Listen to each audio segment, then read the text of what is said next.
Tout bien réfléchi, vous avez décidé de vous lancer seul dans l'aventure de l'entrepreneuriat. Pour quelle forme juridique opter lorsque l'on a décidé d'entreprendre en solo? Nous allons examiner ensemble les différents statuts juridiques possibles pour créer votre entreprise unipersonnelle.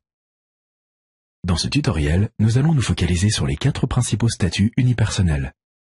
L'auto-entreprise, l'entreprise individuelle, l'entreprise unipersonnelle à responsabilité limitée, le URL, et enfin, la société par action simplifiée unipersonnelle, la SASU. Pour vous aider dans votre choix, nous allons détailler les caractéristiques, les avantages et les inconvénients de ces 4 statuts, en commençant par le statut d'auto-entrepreneur. Le statut d'auto-entrepreneur est le statut le plus souple. Vous pouvez entreprendre sans aucun capital de départ.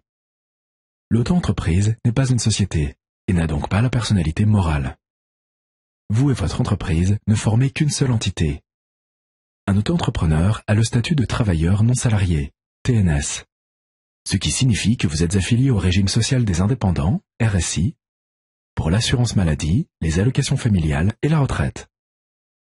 En auto-entrepreneur, il n'y a aucune distinction entre le patrimoine du chef d'entreprise et son patrimoine professionnel.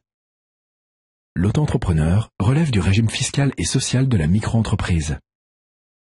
Le statut d'auto-entrepreneur est imposé au titre de l'impôt sur le revenu et n'est pas soumise à la TVA. Comme tout statut juridique, l'auto-entreprise comporte des avantages et des inconvénients. L'auto-entreprise est très simple et peu coûteuse à créer. C'est le principal avantage. Par ailleurs, le calcul des charges sociales est simplifié. Vos charges sont calculées en proportion du chiffre d'affaires encaissé, suivant un taux fixe. En l'absence de chiffre d'affaires, vous ne payez aucune charge sociale ni aucun impôt. Le plafond de chiffre d'affaires est la principale limite du régime de l'auto-entrepreneuriat. Pour conserver le bénéfice de ce statut, vous ne devez pas dépasser 33 100 € pour les activités de service et 82 800 € pour les activités de vente de marchandises.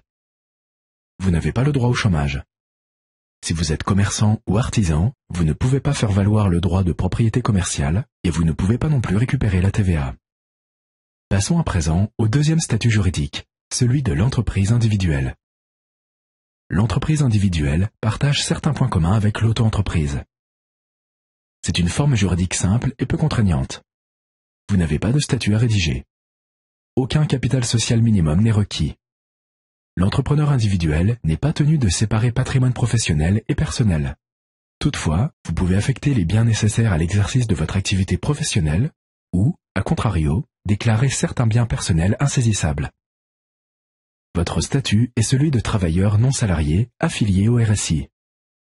Une entreprise individuelle, tout comme l'auto-entreprise, n'a pas de personnalité morale. L'entrepreneur et son entreprise forment une seule et même personne. Les biens personnels du chef d'entreprise peuvent être engagés, sauf sur la résidence principale et les biens fonciers non affectés à l'exploitation que l'entrepreneur aurait déclaré insaisissable. Vous pouvez également choisir l'option EIRL, entreprise individuelle à responsabilité limitée, qui limite votre responsabilité aux apports. En entreprise individuelle, votre résultat est soumis à l'impôt sur le revenu, mais vous pouvez opter pour l'impôt sur les sociétés si vous choisissez l'EIRL. Les avantages de l'entreprise individuelle sont proches de ceux de l'auto-entrepreneur. Il s'agit d'une forme juridique souple et peu contraignante. Vous n'avez pas besoin de rédiger de statut. Les coûts de création de votre entreprise sont très faibles. Vous jouissez d'une grande autonomie. Le régime fiscal est avantageux. Le principal inconvénient de l'entreprise individuelle réside, sous réserve des exceptions que nous venons de voir, dans la confusion des patrimoines. Votre patrimoine personnel et votre patrimoine professionnel ne sont pas séparés, sauf en cas d'option EIRL. Par ailleurs, votre niveau d'imposition augmentera au fur et à mesure du développement de votre activité, suivant les barèmes de l'impôt sur le revenu.